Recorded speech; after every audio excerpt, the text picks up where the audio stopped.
नमस्कार दोस्तों, मैं आपका दोस्त विकास लेकर आया हूँ एक और डरावनी कहानी।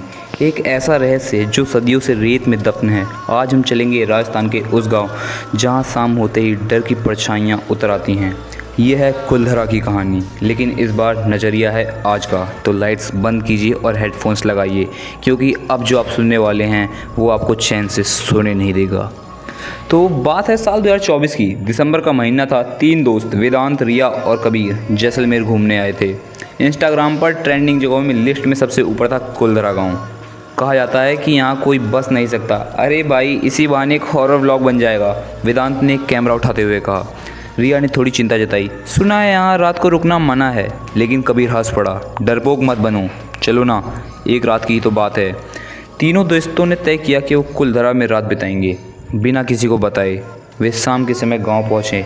चारों तरफ सिर्फ खंडहर, रेत और सन्नाटा। इतना सन्नाटा क्यों है भाई? रिया ने धीमे से कहा। गांव के बीचों बीच एक पुरानी हवेली मिली, आधी टूटी हुई लेकिन अब भी किसी की मौजूदगी का एहसास कराती हुई। तीनों वहीं डेरा जमा लेते हैं। रात के 11 बज चुके थे। कबीर ड्रोन उड़ाने की कोशिश करता है, लेकिन स्क्रीन काली हो जाती है। बैटरी फुल है फिर भी कुछ दिख नहीं रहा। रिया के फ़ोन में एक अचानक से अजीब सी आवाज़ रिकॉर्ड हुई। हम लौटेंगे। ये तुम में से किसकी आवाज़ है? रिया ने पूछा। सबने मना कर दिया। तभी हवेली के दरवाजे अपने आप बंद हो जाते हैं। खिड़कियाँ खड़कने लगती हैं और ऊपर की मंजिल से किसी की तो चलने की आवाज़ आती है।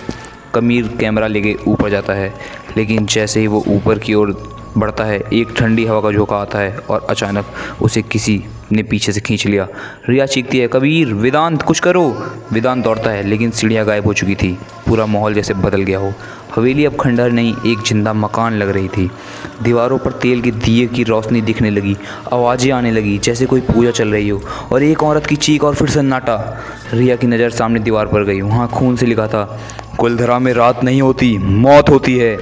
वेदांत और रिया ने कबीर को ढूंढने की बहुत कोशिश की, लेकिन उसे मानो ज़मीन निकल गई हो। सुबह के 6 बज चुके थे। सूरज की पहली किरण के साथ ही दरवाज़ा अपने आप खुल गया। दोनों को मानो डर के मारे गांव से भागना पड़ा हो। लेकिन जैसे वो बाहर निकले, गांव के दरवाजे पर एक बुज़ुर्ग मिला। उसने पूछा, गए तो 3 लोग थे, तीसरा कहाँ है? रिया बोली, हमें नहीं पता, वो गायब हो गया। बुजुर्ग ने गहरी सांस ली। हर साल कोई ना कोई एक गलती करता है। कुलधरा को उसके हाल पर छोड़ दो, क्योंकि जो अंदर गया है वो कभी लौटा नहीं। तो दोस्तों, ये थी कुलधरा की एक अनकही कहानी। क्या कबीर आज भी उस हवेली में भटक रहा है? क्या आपको लगता है कि कोई फिर से वहाँ बस सकता है? अगर नहीं तो अपने कमेंट्स को ज़रूर यहाँ लिख के जाइए, बताइए कि मतलब कहानी कैसी लगी। और आप अगर ऐसी डरावनी कहानियाँ सुनना चाहते हैं तो चैनल को सब्सक्राइब कर लीजिए, बेल आइकन दबाएं और अगली रात की कहानी के लिए तैयार हो जाएं। तब तक के लिए दरवाजे बंद रखिए और मत भूलिए, कुछ जगहें सिर्फ देखने के लिए होती हैं, जीने के लिए नहीं। धन्यवाद। मैं हूँ आपका दोस्त विकास, और ऐसे ही और हॉरर वीडियोज़ के लिए प्लीज़ हमें फॉलो कर लीजिए। एक मिनट, मैं भी शाहरुख बोल रहा हूँ। मैं तुम दोनों की माँ चो दूंगा, चूती हो तुम। हाँ।